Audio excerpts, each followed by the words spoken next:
You think anyone cares? His voice cut through the barn's shadow as he dragged me behind it, where birthday string lights still blinked mockingly. My thumb found the panic button hidden in my palm. Nobody knew I was an EMT, and I'd been recording since my mother's fake laugh started. 5 minutes later, sirens tore through the farmland silence. He released his grip on my collar, but it was already too late. The evidence was sealed, the witnesses coming, and 30 years of silence was about to shatter. My name is Riley Hart, and I knew exactly where I'd be sitting at my mother's 60th birthday party before I even pulled into the gravel driveway of our family farm in Blackwater Township. The folding chair at the end of the row, slightly apart from the real tables, the one that wobbled on uneven ground and caught every draft from the barn doors. It had been my assigned seat at every family gathering since Hank Malloy married my mother 15 years ago. The string lights crisscrossed above the barn's entrance, casting yellow pools across tables draped in checkered plastic. Church folks and neighbors milled around with paper plates of pulled pork and coleslaw, their laughter mixing with the country band's tinny speakers. My mother, Darlene, floated between groups in her new dress, the one Hank would later claim cost a fortune we don't have. Her smile stretched tight as she accepted compliments about the decorations. "Well, look who finally showed up," my half-sister Savannah announced, loud enough for her phone's live stream audience to hear. She angled her screen toward me, her acrylic nails gleaming. "Y'all, this is Riley, the one who drives ambulances. You know, minimum wage hero stuff." I didn't correct her about EMT salaries or mention my certifications. I'd learned long ago that fighting Savannah's narrative only fed it. Instead, I made my way toward the VIP table where immediate family supposedly sat. Every seat was taken. Of course. Hank looked up from his beer, his contractor's hands thick and scarred, and pointed toward the overflow area. "Got you a seat over there. Don't want things getting too crowded up here." The words themselves were harmless. It was the smirk, the way other relatives suddenly found their plates fascinating, that carried the real message. I'd driven 40 minutes after a 12-hour shift at Redline EMS to be here. But I was still the outsider, the reminder of my mother's previous mistake of a marriage. I settled into my wobbling chair, feeling the familiar weight of my smart watch against my wrist. 3 taps would activate the panic button I'd programmed 2 weeks ago, sending my GPS location to both my EMS unit and Eliza Boone at the sheriff's office. Paranoid, maybe. But paranoia had kept me breathing through high school in this house. Halfway through dinner, Hank stood up, tapping his beer bottle with a knife until conversations died down. "Want to thank everyone for coming out to celebrate Darlene's big 6-0. Family means everything to us." His gaze swept the crowd, lingering on me. "Speaking of family taking care of family, Riley, need to talk to you about chipping in. $2,000 ought to cover your share of the party band, fireworks, the whole spread." $2,000 for a party I hadn't planned, hadn't been consulted about, would barely be acknowledged at. Savannah's phone swung toward me again, catching my reaction for her followers. "That seems steep," I said, keeping my voice level, "especially since I wasn't involved in planning any of this." "Not involved." Hank's voice carried that dangerous edge I remembered from behind closed doors. "Your family, aren't you? Or maybe you think you're too good for us now, playing hero in that ambulance." My mother's laugh tinkled nervously. "Let's not argue about money at my party. Riley will do the right thing. Won't you? Honey, the right thing." Like when the right thing was not telling teachers about bruises. Like when the right thing was pretending I'd fallen downstairs instead of been pushed. Like when the right thing was protecting her reputation over my safety. I reached into my jacket pocket, feeling the small digital recorder I'd started carrying last month. My fingers found the button, pressing it carefully. The tiny red light blinked once, hidden by fabric. "We can discuss it later," I said. "No," Hank said, setting down his beer with deliberate force. "We'll discuss it now, outside, privately." The barn seemed to hold its breath. Savannah had stopped filming, probably sensing this was heading somewhere her followers shouldn't see. My mother studied her birthday cake like it held the secrets of the universe. I stood slowly, my pulse steady despite everything.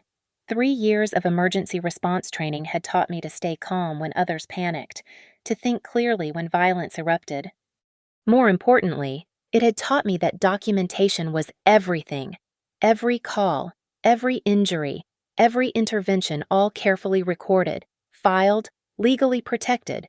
Sure, Hank, let's talk. As I followed him toward the barn's back exit, I caught Eliza Boone watching from near the dessert table, off duty but alert. We'd gone to high school together, back when she was just Liz and I was the weird kid who photographed my own bruises for art class. She gave me the slightest nod. The yellow bulb behind the barn flickered, casting unstable shadows across the packed dirt. Cricket songs filled the spaces between distant laughter and muffled music. I could smell the dry hay, the rust from old equipment, the sour tang of Hank's beer breath as he turned to face me. This wasn't about $2,000. This had never been about money.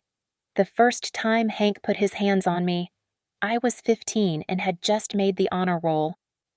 The certificate was still in my backpack when he cornered me behind this same barn, furious that I'd shown up Savannah, who'd failed algebra again. The barn door had creaked as he'd slammed it shut, trapping me between the wall and a pile of moldy hay bales. "You think you're special," he'd said, his contractor's grip leaving fingerprints on my shoulders. "You think anyone cares about your little grades." The beating was methodical, nothing that would show in a t-shirt, nothing that couldn't be explained away. Body shots mostly. One backhand across the face that split my lip. Through it all, he kept repeating that phrase, "You think anyone cares." When I'd stumbled back into the house 20 minutes later, my mother had glanced up from her TV show, seen my swollen lip, and simply said, "Clean yourself up before dinner. We're having guests." That night, I'd taken pictures in my bedroom mirror. Purple blooming across my ribs, the dark line where his wedding ring had caught my cheekbone. I'd emailed them to myself, to my school counselor, created a folder labeled Evidence. Ms. Patterson had called me into her office the next day, concerned, ready to mandate report, but I'd thought about my mother's reputation, about Savannah losing her father figure, about destroying the family. I'd lied, said I'd been jumped by kids from Riverside High after a basketball game. The folder grew over the years, photos, dates, descriptions written in clinical detail the same way I'd later learned to write patient care reports. The Christmas he'd shoved me down the porch steps because I'd bought my mother a nicer gift than he had. The graduation night he'd grabbed my throat because I'd gotten a scholarship to the community college EMT program while Savannah had barely passed high school. Each incident carefully documented, never reported. Becoming an EMT hadn't been about helping others, not at first. It had been about learning the system, understanding mandatory reporters, legal procedures, what constituted admissible evidence. Every domestic violence call I responded to taught me something new. How documentation could build a case. How patterns mattered more than single incidents. How abusers followed predictable escalation patterns. I'd started building my exit strategy 2 years into the job. Saved every penny I could, despite Hank's attempts to guilt me into contributing to the household. Found a small apartment on the other side of town, close to the station. Slowly moved my important documents out of the house birth certificate, social security card, tax returns. Created backup copies of everything in my evidence folder, stored them in a safety deposit box at a bank Hank didn't use. The allies came gradually. Eliza Boone, now deputy sheriff, who'd started checking in after she'd responded to a domestic call at a neighbor's house and seen me watching from our porch. She'd given me her personal number, said to call if I ever needed anything. No questions asked. She'd promised. Then there was Mara Quinn from the Prairie Justice Clinic, who'd given a presentation at the hospital about resources for abuse victims. I'd stayed after, asked hypothetical questions about statute of limitations, about what happened when the victim was no longer a minor, about evidence collected over years. She'd seen through my hypotheticals immediately, handed me her card, and said, "When you're ready, We're here. I'd thought I'd never be ready. Thought I could just fade out of their lives, show up for obligatory holidays, keep the peace until my mother finally saw what he was. But watching him operate at these family gatherings, seeing how he positioned himself as the generous patriarch while systematically destroying anyone who threatened his control, it was like watching a slow-motion trauma call where everyone pretended the patient wasn't bleeding out. Last month, after responding to a call where a 17-year-old girl had finally fought back against her stepfather, I'd made my decision. The girl had recorded him on her phone, had been building her case for months. As I'd bandaged her defensive wounds, she'd said something that haunted me. I was waiting for someone else to stop him. Then I realized I was the only one who could. That night, I'd gone home and programmed the panic button into my watch, called Eliza and told her about the birthday party, asked her to be there, just in case, bought the digital recorder with my next paycheck, small enough to fit in a pocket, sensitive enough to pick up voices from several feet away. Started carrying a body camera in my jacket, technically personal property, legally allowed in public spaces in Missouri. The truth was, I wasn't 15 anymore. I wasn't trapped in his house, dependent on my mother's denial. I had resources, allies, evidence. I had years of experience staying calm in violent situations, de-escalating when possible, protecting myself when necessary. Most importantly, I understood something now that I hadn't as a teenager. Hank was escalating because he sensed he was losing control. My independence, my career, my refusal to play the family scapegoat anymore. It all threatened the narrative he'd built. Standing behind the barn now, watching him pace in the flickering light, I recognized all the signs, the clenched fists, the rolled shoulders, the way he kept glancing back to make sure no one was coming. He was going to hit me. Had probably been planning it all night. The money demand just an excuse to get me alone. My hand found my watch, fingers resting on the button. 3 taps. That's all it would take. Eliza could be here in minutes. The recorder was already running. The body camera activated the moment we'd walked outside. This time, I wasn't a scared teenager trying to protect everyone but myself. This time, I was ready to let everyone hear exactly what happened behind the barn. Back at the party, Hank had raised his beer bottle high, his voice carrying across the crowd. "Family sticks together," he'd declared, his eyes finding mine across the decorated barn. "That's what makes us strong, everyone doing their part." The church folks had nodded approvingly, and my mother had beamed like he'd just quoted scripture. Savannah had panned her phone across the scene, narrating about family values and country living to her followers. Now, behind the barn, that same voice had dropped to a growl. $2,000. Riley. That's nothing for someone who thinks they're so important. Saving lives and all. I'm not paying for a party I had no say in planning, I said, keeping my voice steady, clear. The recorder would pick up every word. That's not how family works. Hank. Don't you tell me how family works.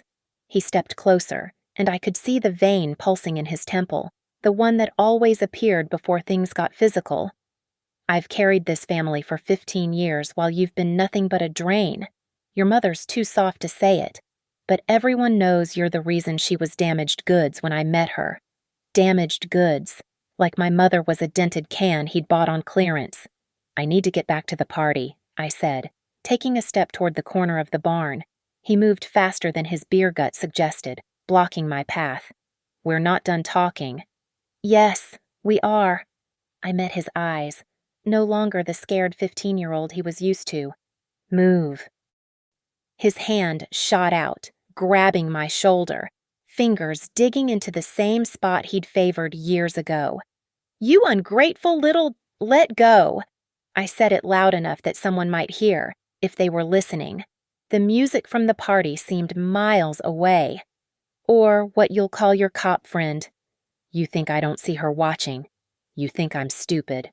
His grip tightened, and he pulled me closer to the barn wall, into the deeper shadows where the security camera I'd installed yesterday on the horse stables couldn't see. Except I'd anticipated this, positioned myself so we were still in frame. Nobody's going to believe you over me. I'm a respected contractor. You're just the bastard kid who plays hero for attention. Last warning. Hank, let go. He laughed, the sound sharp as breaking glass. You know what your problem is. You think anyone cares what happens to you. Your mother chose me. Savannah chose me. This whole town. His free hand swung up, open palm aimed at my face, the same backhand that had split my lip at 15, but I wasn't 15 anymore. I shifted my weight, letting his momentum carry him slightly off balance, and drove my knee up into his thigh, not hard enough to cause real damage, but enough to make him stumble. His grip loosened.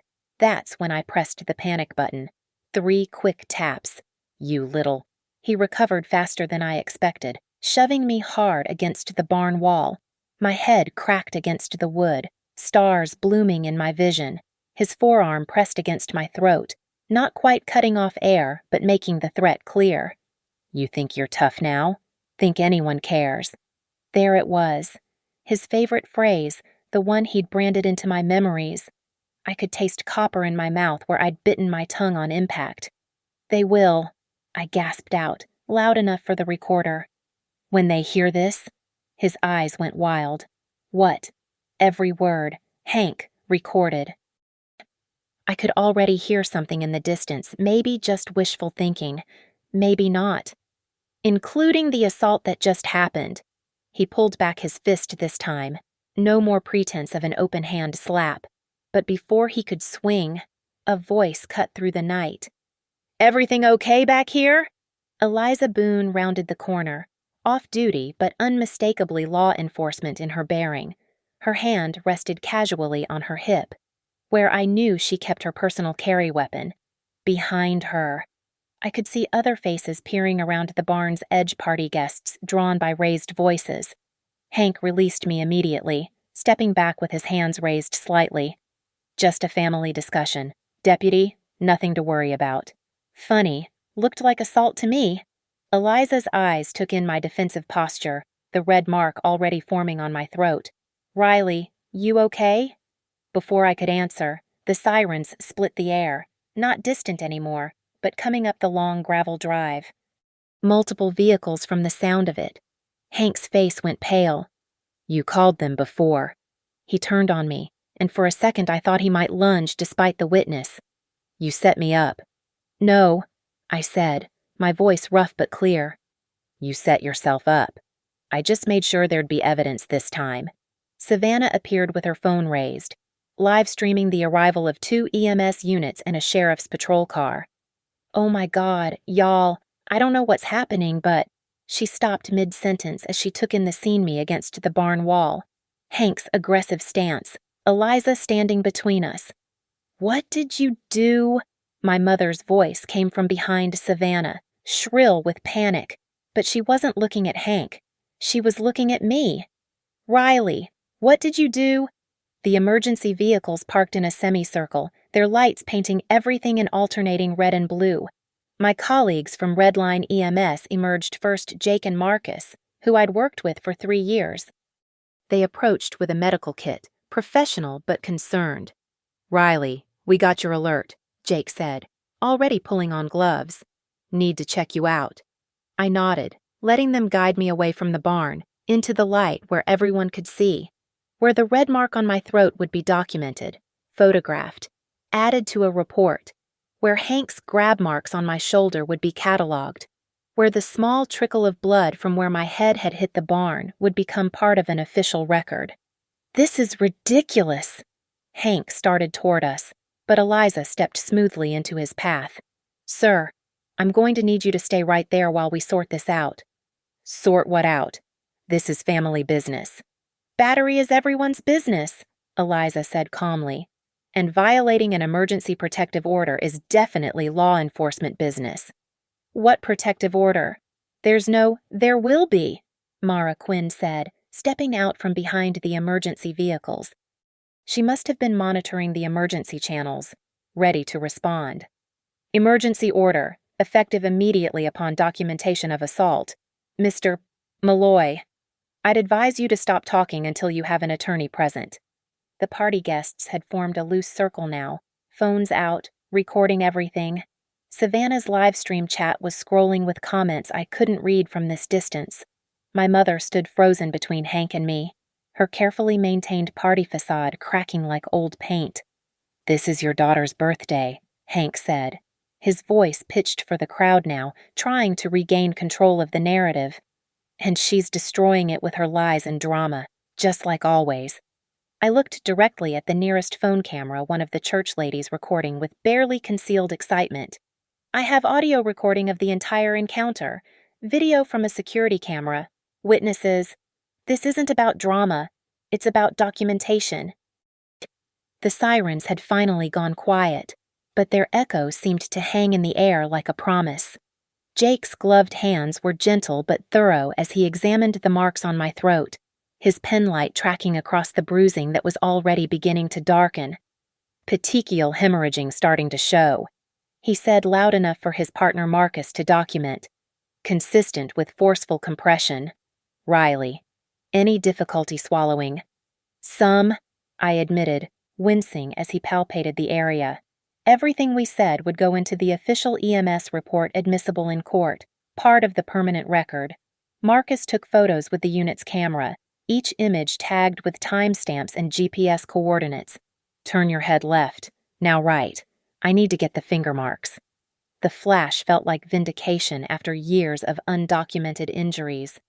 "There's blood in her hair," Jake noted, parting the strands carefully. "Laceration approximately 2 centimeters, consistent with blunt force trauma against a rough surface." He looked at me with professional concern overlaying personal worry. "You dizzy nauseous." "I'm okay, head's clear." I knew the protocols they'd want to transport me for a CT scan. Full trauma workup. Document everything, but I'm refusing transport. I'll follow up with my physician tomorrow. Eliza had moved closer to where Hank stood, her body camera recording as she took his statement. "Mr. Malloy, I need you to remain here while we complete our investigation." Investigation. She attacked me. Hank's voice carried across the yard where party guests still clustered in shocked groups. "Need me in the leg, I was just defending myself." "Sir, multiple witnesses saw you grab her first," Eliza said calmly, "and we have reports of you dragging her behind the barn against her will." "Reports from who?" His eyes scanned the crowd, looking for traitors. "Old Mr. Hutchinson from the farm supply store stepped forward, his weathered face stern. "From me, for one. Saw you grab that girl's arm hard enough to leave marks. Saw her try to walk away peacefully." "And me," added Mrs. Chin from church, her phone still recording. "You followed her when she tried to leave. That's not self-defense." My mother finally found her voice, shrill and desperate. "This is all a misunderstanding, Riley. Tell them it was just a misunderstanding." I met her eyes across the chaos. "It wasn't a misunderstanding, Mom. It was assault. And it's not the first time." "Don't you dare!" she hissed, stepping closer despite Jake's attempt to maintain a medical perimeter. "Don't you dare ruin this family with your lies." "What lies?" I pulled out my phone, fingers steady despite the adrenaline crash starting to set in. "I have photos, dates, medical records from falls and accidents. Years of documentation." Mara Quinn had been taking notes throughout the medical exam. Now she stepped forward with official forms. "Riley, I need you to sign this request for an emergency protective order. It's temporary, but it goes into effect immediately upon judge's signature, which I can get within the hour." "This is insane!" Hank moved toward us, but Deputy Carson, who'd arrived as backup, blocked his path. "You can't just, Mr. Malloy," Carson said formally. "I'm placing you under arrest for assault in the 4th degree and witness intimidation." The crowd gasped collectively. Savannah's live stream chat was probably going wild, though she'd gone uncharacteristically silent, her phone hanging limply at her side. "Turn around, sir. Hands behind your back." "You're arresting me at my wife's birthday party for a family argument." But Hank complied, probably calculating that resistance would only make things worse. The click of handcuffs sounded like punctuation to years of unfinished sentences. Eliza approached me as Carson led Hank toward the patrol car. "Riley, I need your jacket as evidence. The blood, the tears in the fabric, it all matters." I shrugged out of it carefully, revealing the recorder clipped to the inner pocket, its red light still blinking. "Everything's on here. From the moment he told me to come outside." Smart. She bagged the jacket with practiced efficiency. "The security footage, horse stable, southeast corner. I installed it yesterday when I came by to check the electrical outlets." I managed a thin smile. "Wide-angle lens, night vision, motion activated." "You planned this!" My mother's accusation cut through the professional dialogue. "You set him up, came here intending to destroy him." "No, Mom.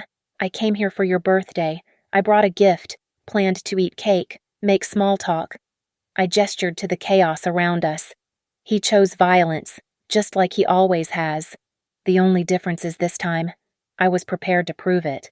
Mara had been on her phone, speaking quietly with a judge. She ended the call and nodded to me. "Emergency order granted, effective immediately. He cannot come within 500 feet of you, cannot contact you directly or through third parties, cannot return to any shared spaces where you have established presence." "That includes this farm," Eliza added, looking at my mother. "If Riley is here, Hank cannot be, even after bail." "Bail," my mother's voice cracked. "How much?" "That'll be determined at arraignment," Carson called out, securing Hank in the back of the patrol car. "Likely tomorrow morning, given the charges." The patrol car's engine started, and I watched Hank's silhouette through the back window. Even from this distance, I could see him trying to maintain his defiant posture, but his shoulders had slumped. The respected contractor, the family patriarch, the man who'd terrorized me for 15 years reduced to a defendant in custody. As the patrol car pulled away, its sirens off but lights still flashing, party guests began to disperse. Some offered me quiet words of support. Others just stared. Mrs.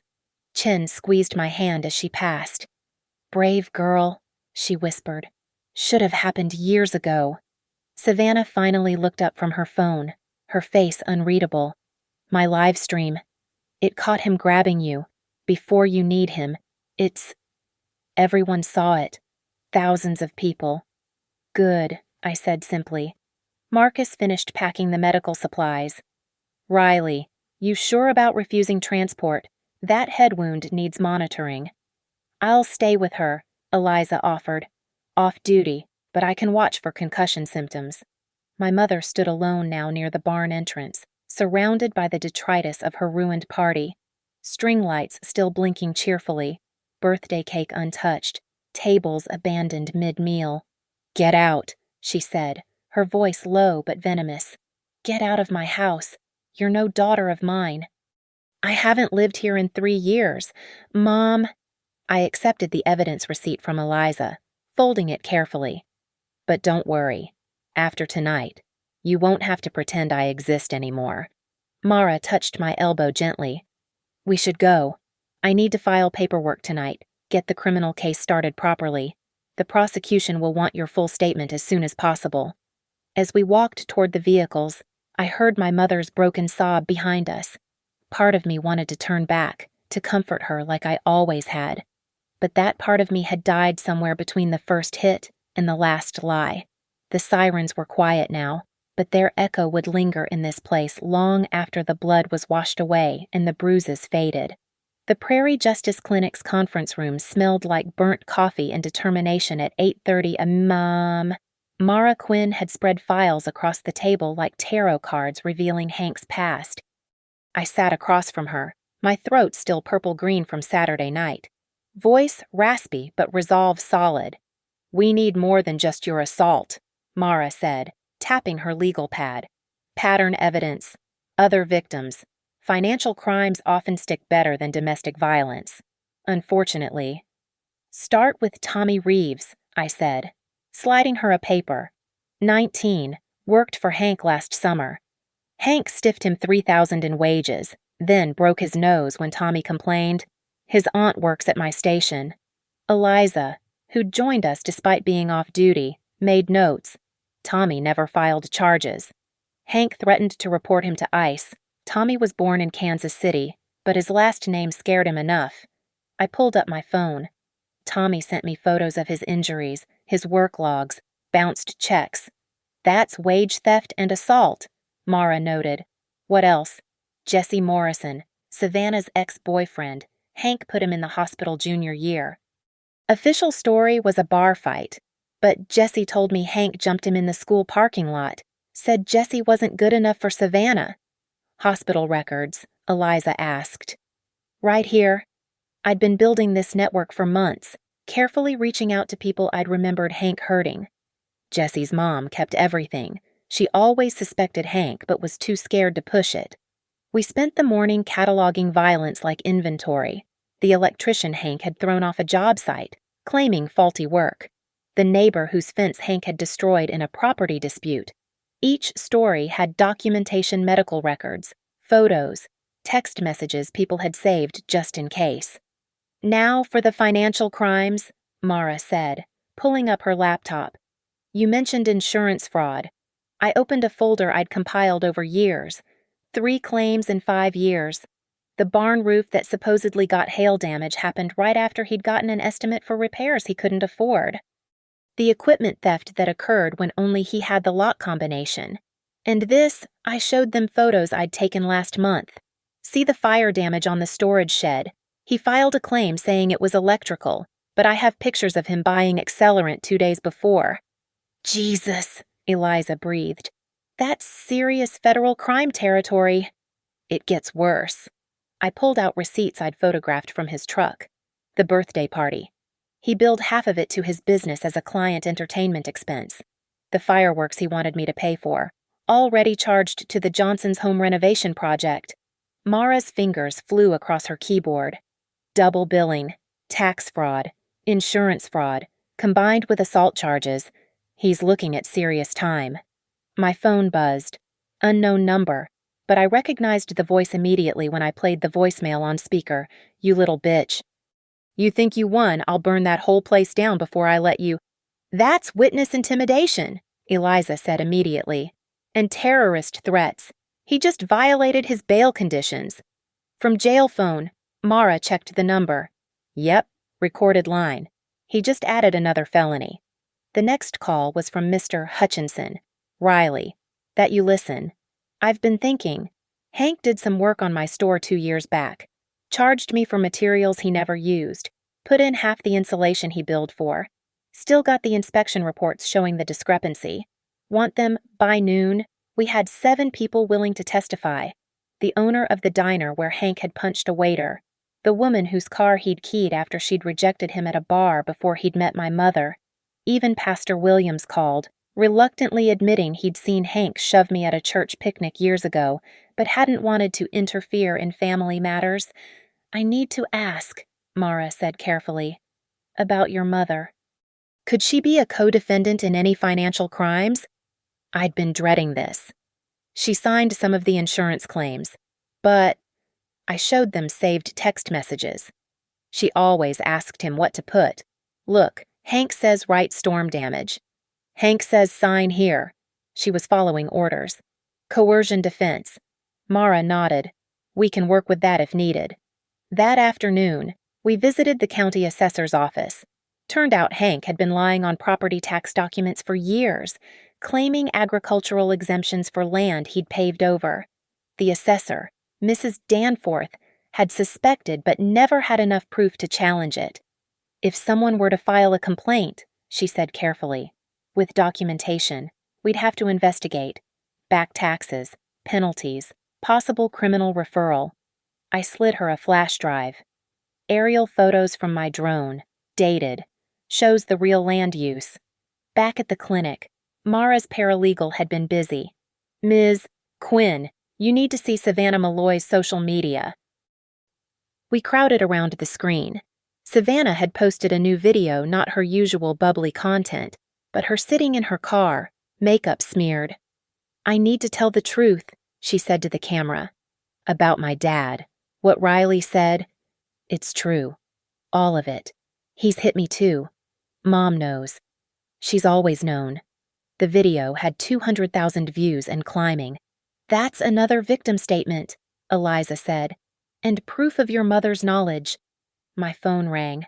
"Mom." "Don't you dare use Savannah against him," she snarled when I answered on speaker. "I'll tell everyone you're lying, that you've always been troubled, that—" "Mrs. Malloy," Mara interrupted professionally, "you're on speaker with legal counsel and law enforcement. Are you attempting to intimidate a witness?" The line went dead.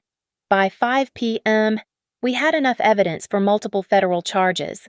Mara had contacted the FBI's white-collar crime division about the insurance fraud. The Department of Labor was interested in the wage theft. The IRS had questions about those tax documents. "This isn't just about assault anymore," Mara said, looking at our wall of evidence photos, documents, witness statements mounted like a caseboard. "This is about systematic criminal behavior spanning years." "He always said no one would care," I said, touching my bruised throat, "that he was too respected, too connected." Eliza's phone buzzed. Speaking of connected, judge denied his motion for bail reduction, and the prosecutor added 4 more charges based on our evidence. He's looking at 15 to 20 if convicted on everything. Outside the clinic, the sun was setting over Blackwater Township. The Harvest Festival was this weekend, the same one where Hank had planned to rebuild his reputation, play the wronged family man. Instead, he'd be sitting in county lockup, his contractor's license suspended, his business accounts frozen. My phone lit up with another unknown number. This time, it was a text from one of his work crew. "Heard what happened. He owes me $8,000. How do I file a complaint?" "Forward it to me," Mara said, already pulling up another form. "The list keeps growing." The conference room wall was running out of space for evidence, but after 15 years of silence, it felt like the whole town was finally ready to speak. The Blackwater Harvest Festival sprawled across the co-op grounds, country music competing with carnival barkers, the smell of kettle corn mixing with diesel from the tractor pull. I stood near the EMT tent, technically on standby duty with Jake, but really maintaining my strategic position. 25 feet, the exact distance the protection order required from the beer garden where Hank would inevitably appear. He'd made bail yesterday, $5,000 cash, posted by his brother from Nebraska.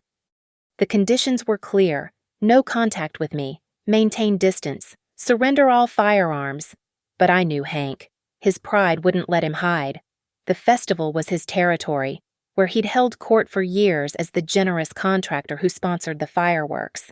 "You sure about this?" Jake asked, checking our supply kit for the 3rd time. "Eliza said she'd have extra deputies here. He'll show." I adjusted the body camera clipped to my uniform shirt. Perfectly legal since we were working in public. "He has to. Half the town's expecting him to play victim." At 2:15 p.m., I spotted him. Hank walked through the main gate like he owned the place, wearing his good boots and pressed shirt, shaking hands and clapping backs. My mother flanked him on one side, Savannah notably absent. Several people stepped away when they saw him, but enough stayed to feed his narrative. He worked the crowd methodically, staying just outside my radius, his voice carrying, "Whole thing's a misunderstanding. You know how emotional young people get. Family disagreement blown out of proportion." I maintained my position, checking vitals on a kid who'd scraped his knee at the bounce house. Professional, calm, visible. The body camera recorded everything: timestamp, GPS, audio. At 2:45 p.m., Hank moved toward the barbecue competition tent, crossing closer to the EMT station. 28 feet away? Still legal. But I saw him measuring the distance, testing boundaries. Riley, Mrs. Morrison waved from the craft booth. "Could you look at this?" She held up her hand with a minor cut from her whittling demonstration. I walked over with my kit, which put me 40 feet from Hank. As I bandaged Mrs. Morrison's finger, she whispered, "Jesse wanted me to thank you. He's finally filing that police report." Hank had noticed my movement, his jaw tightening. He said something to my mother, who looked stricken. Then he started walking not directly toward me, but on an intercept path toward the corn dog stand that would put him in my space. "Jake, I said quietly into my radio. Subject approaching my position. Copy. Eliza's by the ring toss. I finished with Mrs. Morrison and turned back toward the EMT tent. Hank had adjusted his path. Still coming. 26 feet. 25. 24. I stopped walking, pulled out my phone, and started recording video to supplement the body cam. You're violating the protection order, I said, loud and clear. I'm walking to get food, he replied, but his smile was predatory. Public space, free country. 23 feet, 22. Stop where you are, or I'm calling it in. He kept coming. 20 feet, the exact distance where violation became undeniable. His hand reached out like he might grab me again, and I heard those familiar words starting. You think anyone? Sheriff's Department? Stop right there. Eliza appeared from behind the funnel cake trailer where she'd been positioned, Deputy Carson emerging from the other side. They'd been watching the whole time, letting Hank hang himself. Mr. Malloy, you're in violation of an active protection order, Eliza announced, her body camera prominent. Hands where I can see them. The crowd had noticed now. Phones came out. Festival atmosphere shifting to spectacle. Someone had killed the music from the main stage. This is harassment, Hank protested, but he raised his hands. I'm just trying to enjoy the festival. You were warned about the protection order requirements, Carson said, moving behind him. You chose to violate them. Turn around. At the festival in front of everyone. My mother had pushed through the crowd. Her face flushed. This is persecution. He didn't do anything. Ma'am, step back, Eliza warned. He knowingly came within 20 feet of the protected party. That's a Class A misdemeanor violation. But she moved toward him. My mother's voice went shrill. I saw her walk that way. To treat a patient, I said, keeping my voice professional. Which the body camera will show, just like it shows him changing direction to intercept me. Hank's face had gone purple. As Carson pulled out the handcuffs, Hank exploded. You set me up just like at the party. You little... He lunged toward me, or tried to. Carson and Eliza were ready, catching his arms, but not before everyone saw him attempt to break free, to come at me with violence clear in his movements. That's attempted assault and resisting arrest, Eliza said grimly as they wrestled him to the ground, in front of about 200 witnesses. The crowd had formed a complete circle now, phones recording from every angle. I recognized reporters from the county paper, the local news station. What should have been Hank's reputation rehabilitation tour had become his public self-destruction. Stop fighting, Mr. Malloy, Carson commanded as Hank thrashed against the restraints. You're making this worse. She ruined everything, he roared, all pretense of the wronged family man gone. That ungrateful bitch destroyed my life. Even my mother stepped back at his rage, her hand going to her mouth. Maybe finally seeing what I'd been seeing for 15 years. The handcuffs clicked on. This time, Hank didn't go quietly. He had to be half carried to the patrol car, screaming threats and profanity that would play badly in court. The festival goers parted like water, some filming, others just staring. As they loaded him into the car, he locked eyes with me through the window. No words this time, just pure hatred. But underneath it, something else, fear. He finally understood that the power had shifted, that his usual tactics had become his downfall. The patrol car pulled away, sirens on this time, and the crowd slowly dispersed. Some patted my shoulder as they passed, murmuring support. Others avoided eye contact, probably wondering what else they'd missed over the years. My mother stood alone near the corn dog stand, looking smaller than I'd ever seen her. You've destroyed this family, she said, but without conviction, like she was reading from a script she no longer believed. No, Mom, Hank did that. I just stopped letting him hide it. Jake appeared at my elbow. You okay? Need a break? I'm good. I looked around the festival life already returning to normal, music restarting, children laughing at the carnival games. Actually better than I've been in years. My phone buzzed with a text from Mara. Just saw the news alerts. Multiple videos already viral. This violation plus the attempted assault on camera, he just made our case airtight. Prosecution's adding charges. No plea deals. The Harvest Festival continued around me, but I barely heard it. All I could think about was the sound of those sirens, the click of handcuffs, the final collapse of Hank's carefully constructed kingdom. He'd been right about one thing at the party: family should stick together. He just never realized that protecting family sometimes means removing the threat that's been hiding inside it. The courtroom smelled like old wood and anxiety at 9 sharp. Judge Harrison presided, her gray hair pulled back severely, eyes that had seen every excuse and lie the county could produce. The gallery was packed reporters, townspeople, even some of Hank's construction crew who'd become witnesses for the prosecution. Hank sat at the defense table in an ill-fitting suit, his brother having stopped paying for the good lawyer after the fourth violation. His court-appointed attorney, young and overwhelmed, shuffled papers nervously. My mother sat 3 rows back, designer sunglasses failing to hide her puffy eyes. "The state calls Riley Hart," the prosecutor announced. I walked to the witness stand, my steps steady. The bailiff swore me in, and I settled into the chair, meeting Hank's glare without flinching. "Ms. Hart," the prosecutor began, clicking on the courtroom screen. "Is this the audio recording from the night of June 15th? Hank's voice filled the room. "You ungrateful little—" The sound of the shove, my head hitting the barn wall, his threats. Several jurors winced. My mother lowered her head. "Yes, that's the recording. And this video from the Harvest Festival." The screen showed Hank lunging at me while handcuffed, screaming profanities. The elderly juror in the front row shook her head in disgust. We went through evidence methodically: photos of bruises, medical records, witness statements. Tommy Reeves testified about his stolen wages and broken nose. Jesse Morrison described his hospitalization. Mrs. Danforth from the assessor's office detailed the property tax fraud. Then came the insurance investigator. Mr. Malloy filed 3 suspicious claims totaling $87,000, he testified, based on evidence provided by Ms. Hart and our investigation. All 3 appear fraudulent. We're pursuing criminal charges separately.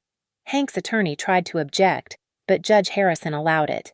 Pattern of deception is relevant. Counselor? The most damaging testimony came from an unexpected source, Savannah, who'd been subpoenaed by the prosecution. "He hit me too," she said quietly, not looking at Hank. "When I was 16, 17. Last year. Mom always said to keep quiet. That family business stays private." Objection. Hank's lawyer stood, prejudicial. "It goes to pattern of behavior." The prosecutor countered. "I'll allow it." Savannah continued, describing years of violence I hadn't even known about. The courtroom was dead silent except for her voice and my mother's quiet sobbing. When the defense's turn came, they had little to work with. Character witnesses had mysteriously become unavailable after the festival incident went viral. Hank's brother testified that Hank was going through a tough time, but couldn't explain away the evidence. Then Hank took the stand. Fatal mistake. "She's always been trouble," he started, trying to paint me as the aggressor. Jealous of Savannah, resentful of me, making up stories for attention. "Then explain this," the prosecutor said, playing audio from his jail call. "I'll burn that whole place down before I let you—" That was taken out of context. What context makes threatening arson acceptable? Mr. Malloy. Hank's composure cracked. "She ruined everything. My business, my family, my reputation, by reporting your crimes, by lying, by setting me up." "So the multiple witnesses who saw you assault her are lying. The video evidence is lying. The insurance investigator is lying. That's not—" The prosecutor pulled up financial records. "Mr. Malloy, did you bill the Johnsons for fireworks that you also tried to make Ms. Hart pay for—" "That's a misunderstanding. Did you claim agricultural tax exemptions on paved land? My accountant handled that. Did you steal $3,000 in wages from Tommy Reeves? He didn't finish the work. But you kept his labor for the work he did. Complete back and forth it went, Hank digging himself deeper with every answer. His attorney looked physically pained. During closing arguments, the prosecutor was surgical. This isn't about one night behind a barn. This is about years of violence, theft, and fraud. The defendant believed his position in the community made him untouchable. He was wrong. The defense's closing was weak. Families have disagreements. Should a man lose everything over a misunderstanding? The jury deliberated for 2 hours. On the count of assault in the 3rd degree, guilty. On the count of witness intimidation, guilty. On the count of violating a protection order, guilty. On the count of attempted assault, guilty. On the count of resisting arrest, guilty. Each guilty hit Hank like a physical blow. His shoulders sagged further with every count.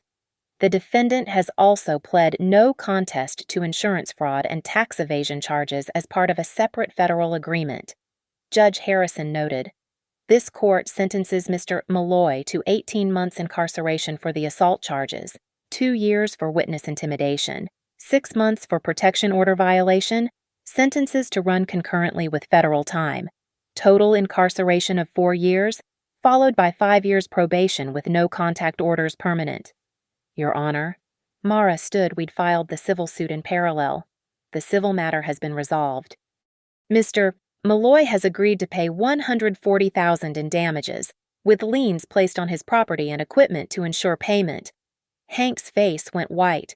That was his business, his trucks, his precious reputation converted to cash. Ms. Hart, Judge Harrison looked at me directly. Do you wish to make a victim impact statement? I stood, looked at Hank, then at my mother, then at the packed courtroom.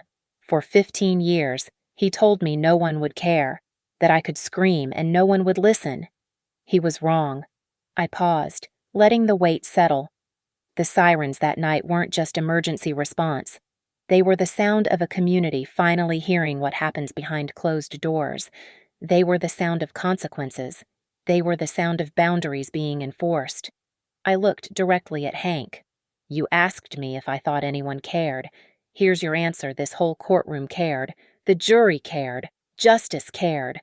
The bailiff moved toward Hank with shackles. Real ones this time, not just handcuffs. Transport chains for the state prison. This isn't over, Hank snarled at me as they led him past. Yes, I said calmly. It is. As they led him out, the courtroom remained silent until the door closed. Then, quietly at first. Then louder applause. Not triumphant, but acknowledging. Tommy Reeves nodded at me. Mrs. Morrison wiped her eyes. Even some of Hank's former crew clapped slowly. My mother stayed in her seat as the courtroom emptied. I stopped beside her row. I hope you're satisfied, she whispered. You got your revenge. No, Mom, I got my freedom. There's a difference. Outside the courthouse, Eliza and Mara waited on the steps. The reporter from the county paper approached, but I waved her off. This wasn't about publicity. Transport van just left, Eliza told me.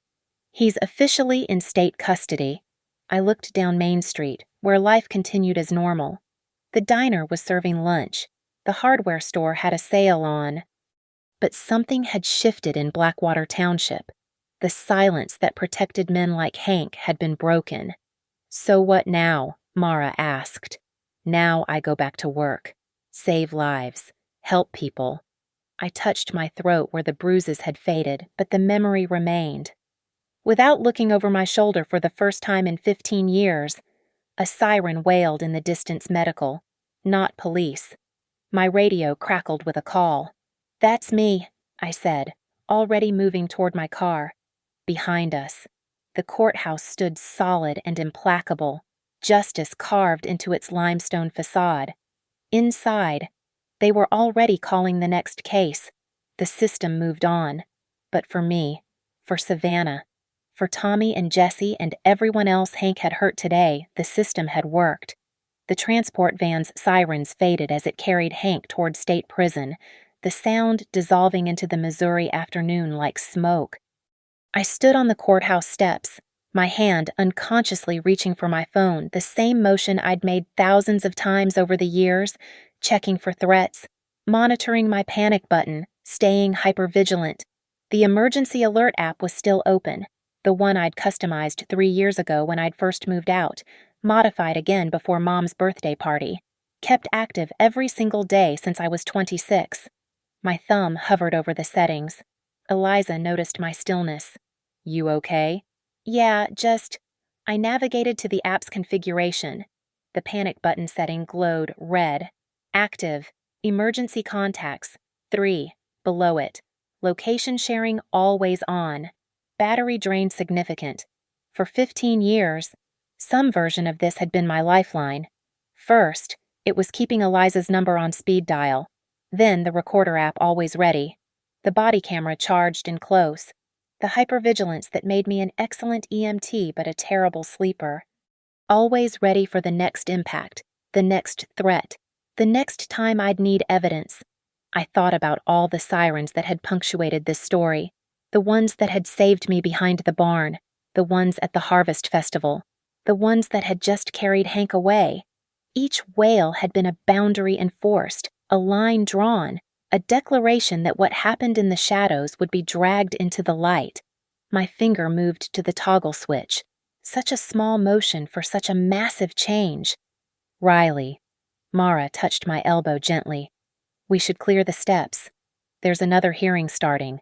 1 second. I looked at the alert system one last time.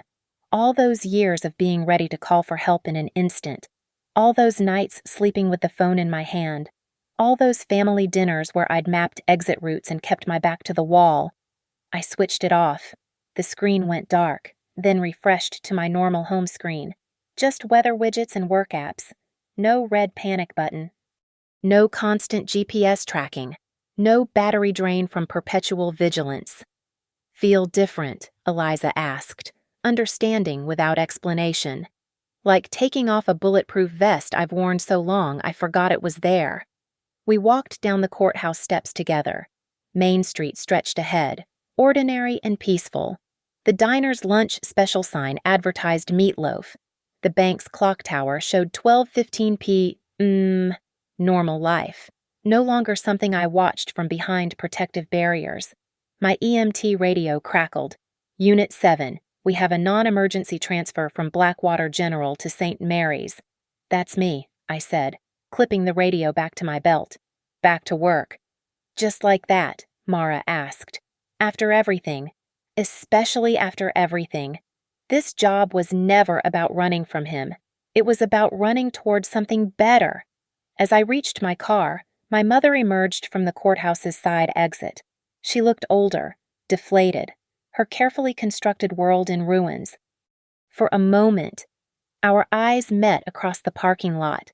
She opened her mouth as if to speak, then closed it, turning toward her own vehicle. Maybe someday we'd talk, maybe not. But that was her choice to make, just like staying with Hank had been. I was done carrying other people's shame. My phone buzzed, Jake texting about the transfer patient. Normal work communication.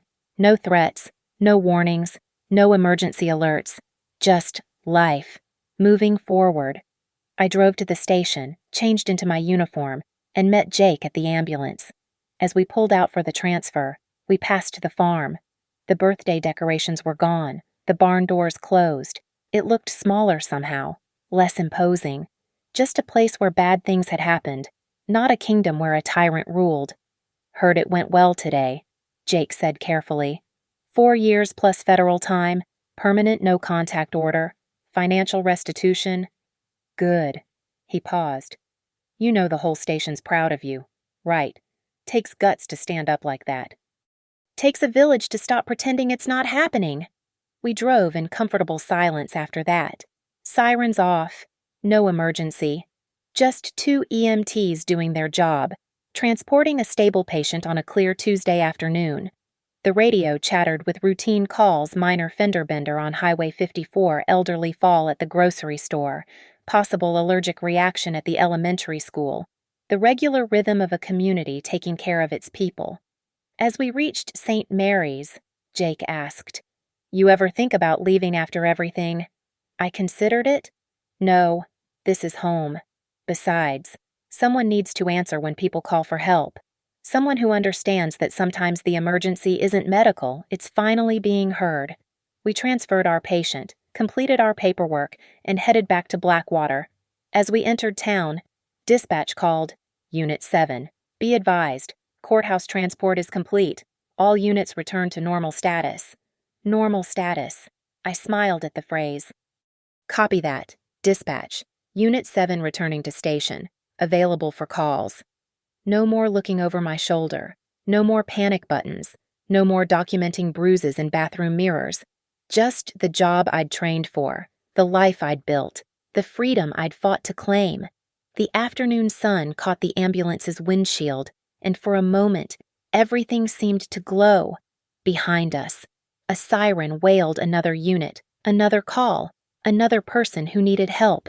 But for the first time in 15 years, that sound didn't make me flinch. It was just part of the landscape now, like the grain silos and water towers, the rhythm of a small town where everyone knew everyone else's business, where sometimes that knowledge could trap you, and sometimes it could set you free.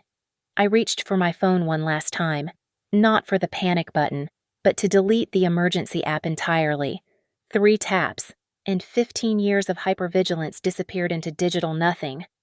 The sirens would still sound in Blackwater Township for heart attacks and car crashes, for fires and falls, but they'd never again sound for me hiding behind a barn, praying someone would care enough to listen. That girl didn't need saving anymore. She'd saved herself. Thank you so much for listening to my story. I'd love to know where in the world you're listening from. Drop a comment below and let's connect. If this story resonated with you, please subscribe to the channel and share your thoughts. Your support means everything, and remember sometimes the loudest cry for help is the one that refuses to be silenced anymore.